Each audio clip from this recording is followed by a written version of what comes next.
An old farmer lived on a farm in the mountains with his young grandson. Each morning, grandfather used to wake up early in the morning and sit at the kitchen table to read Bhagavad Gita. His grandson wanted to be just like him and tried to imitate him in every way he could. One day, the grandson asked, "Grandpa, I try to read the Bhagavad Gita just like you, but I don't understand it, and what I do understand, I forget as soon as I close the book. What good does reading the Bhagavad Gita do?" The grandfather quietly turned from putting coal in the stove and replied, "Take this coal basket down to the river and bring me back a basket of water." The boy did as he was told, but all the water leaked out before he go back to the house. The grandfather laughed and said, "You will have to move a little faster next time," and sent him back to the river with the basket to try again. This time the boy ran faster, but again the basket was empty before he returned home.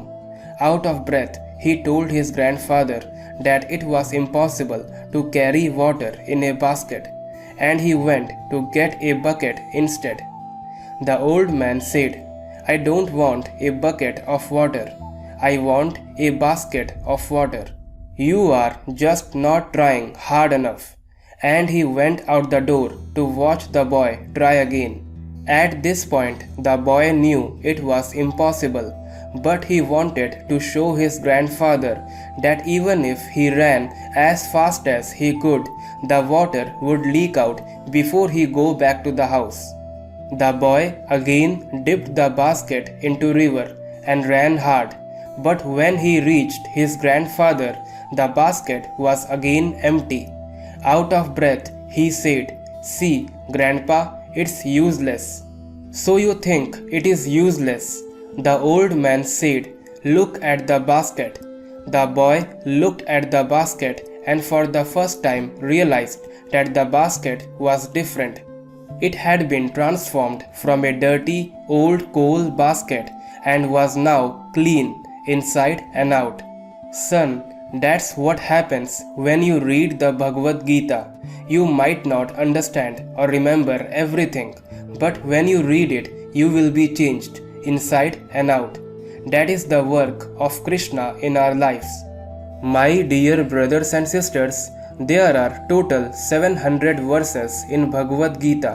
Practice reading and meditating on a verse from the Bhagavad Gita every day. Meditate on one verse every day. 700 verses in 700 days. Live each verse. Do not rush. Each verse of the Gita is very subtle. You have to dedicate a whole day to each verse to understand them deeply. Read the Gita to win over yourself every day. Hence, 700 verses in 700 days. After 700 days, you will no longer be the person you are today. You will be changed inside and out. I hope you learned something from this video. Thanks for watching. Jai Shri Krishna.